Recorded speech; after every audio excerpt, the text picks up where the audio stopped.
So ayun, magandang araw mga Lodi. Meron naman tayong gagawin today. Ang gagawin natin puro maliliit lang. So mga minimal piece lang to. So set up muna tayo mga Lods dito sa may wagang lamesa natin. Medyo gabi na rin, late na rin nag-schedule si ma'am. So ito maliliit lang to mga Lods, pero yung setup natin same pa rin. Katulad pa rin nung kung ano yung, kung gaano kalaki yung gagawin natin sa mga big piece. Sa small piece, magkaparehas lang po ang latag ng setup natin dyan mga Lods. So dyan lang kayo, samahan nyo ako mga Lods.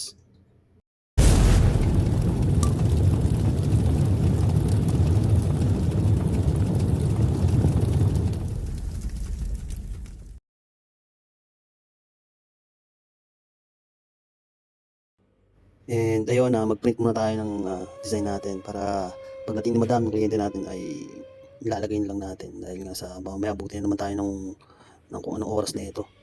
So time check muna tayo, alas 10 na yata yan mga lodi ng gabi.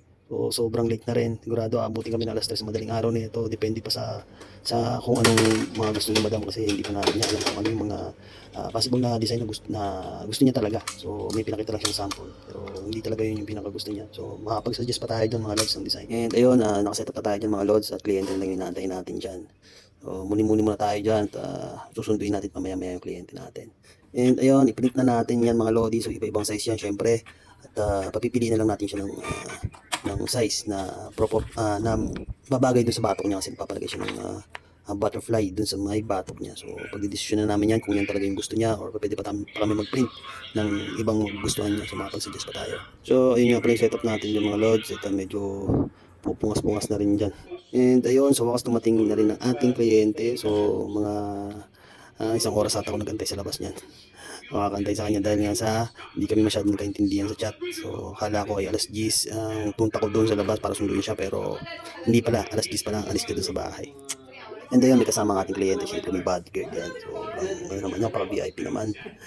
So ayun, nakakatuwa naman yung ating kliyente dahil sobrang active niya, sobrang masayahin. So yan ang magandang kakwentuhan sa mga kliyente, yung mga ganyang makwento. Kasi pagka ganyang mga madaling araw na yung session, talagang aantok-antokin ka na talaga niyan. Buti na lang ito paano yung mga madaldal naman sa men. Kaya hindi naman ako inantok na sa session namin. And ayun, nag-stencil na ako dyan mga lodi, nag-stick pa rin siya dun sa may butterfly na ilalagay namin sa may batok niya.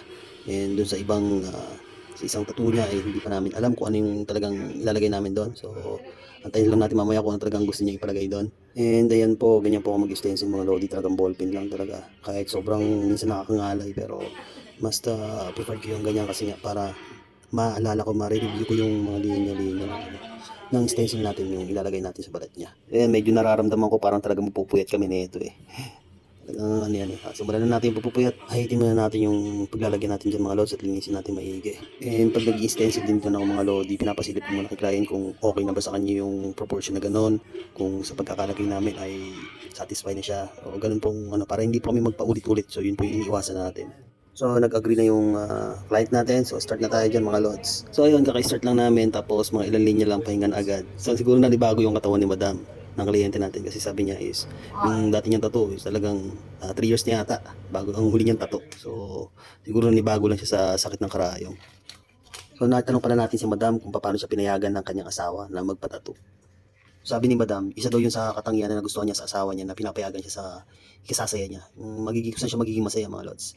For example, gusto niya magpatattoo tulad niyan, hindi naman daw siya pinagbabawalan. So, dinidiscuss lang nila pero hindi naman daw niya pinagbabawalan yung asawa niya magpatattoo. So, narinig niyo na mga lods, yung mga nag-i-inquire sa akin tapos yung mga gusto magpatattoo sa akin na aantayin mo na yung basbas ng asawa. So, para kasi kay madam, dapat may mga sarili-sariling desisyon din. So, kung ano yung gusto mo, gawin mo. So, kung saan ka magiging masaya, gawin mo. Kung as long na hindi naman nakakasira ng relasyon niya, di ba? O ikaw na nag-i-inquire, ikaw yung nanonood, pag sinabi sa'yo ng asawa mo na huwag kang magpatato ka nang hindi niya alam. Kaya pag siya magpatato ka rin, mas malaki pa. Hindi, joke lang mga lodi. Yan naman ay nasa pag-uusap nyo naman yung mag-usawa. So, hindi nyo naman kailangan bawalan yung isa't isa kung yung gusto nyong gawin, di ba? So, nasa inyo pa rin yan. Pero sa mga nag-inquire sa akin kasi, nowadays talagang ang sinasabi nila, antay mo lang payagan sila ng asawa nila. Malalaki na tayo mga lodi. So, good luck na lang sa'yo pag kinausap mo yung asawa mo, ha? So ayun, sa mga gusto mong patato, PM na lang po. Pwede po kayo mag-comment dyan sa baba. And pa-follow naman po ako ng page ko na to. So follow nyo lang po ako and like nyo lang rin po yung share nyo na rin po yung video ko kung nagustuhan nyo. And pa-subscribe na rin po ako sa YT ko, sa One Day Inc. Medyo napahaba yung ano natin, yung chismaka natin mga lodi. So yan pala yung mga minimal na pinagawa ni Madam. Butterfly sa may likod niya. And yan initial saka yung parang maliit na numbers sa baba. So may mga meaning sa kanya yan. And itong pusa niya so may meaning din sa kanya. So hanggang dito na lang po. And magpatato na lang kayong mag-asawa para hindi kayo mag-away.